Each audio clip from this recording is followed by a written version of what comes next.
Hi, Spokane Police Department, how are you doing? Domestic violence is the Spokane Police Department's #1 call for service.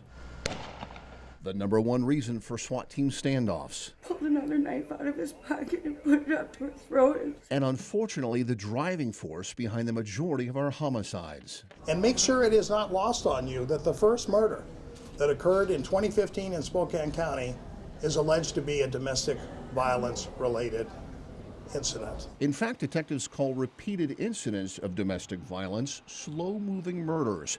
But now there's a new team of police prosecutors and advocates working to end the cycle of abuse. Listening to you, I don't think this is the first time this guy has acted this way. Is that true? Last fall, the Spokane Police Department assigned 7 of its officers to investigate domestic violence cases on a full-time basis. There's a message here. If you are an abuser, stop. But police say stopping the abuse takes more than just handcuffs.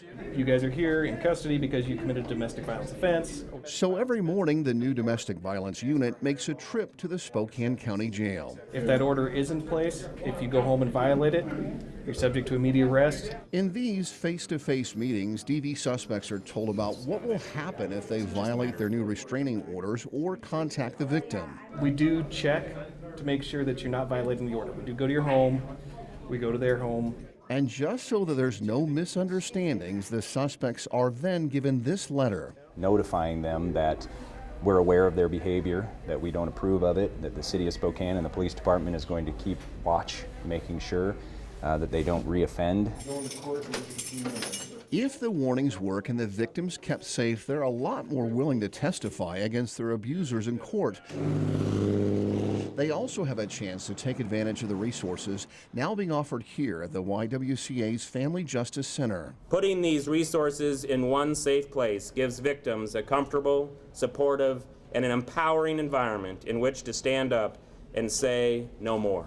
Sounds like a pretty horrible situation to be put in. It always is.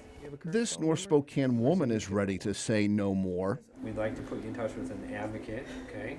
On Valentine's Day, her ex-boyfriend Rich Denbay allegedly threatened her daughter with a knife, and now the DV unit is looking for him. Right now we're responding to the 100 block of East 2nd to look for a suspect in a burglary and an assault. The DV team is hoping that Rich's new girlfriend knows where he's at. When was the last time you saw Rich? Rich isn't home, but his girlfriend is sporting a shiner that she says came from another woman. She's got a pretty good black eye. She says he didn't do it. And so Spokane police set up on the same apartment and spot Denbay the very next day. I cut him off, stopped him. He identified himself as somebody else. And while he was kind of wide-eyed, I got cuffs on him and said, "Okay, Richard, I know who you are." And then he admitted who he was. Richard's case won't fall through the cracks this time. The DV unit has its own prosecutors and advocates to help his latest alleged victim get a restraining order. And so in less than 24 hours, Spokane police have broken the cycle of domestic violence. It's the only way we can break it, is to get them separated. It's the only way to keep the victim safe and hold the suspect accountable for their actions.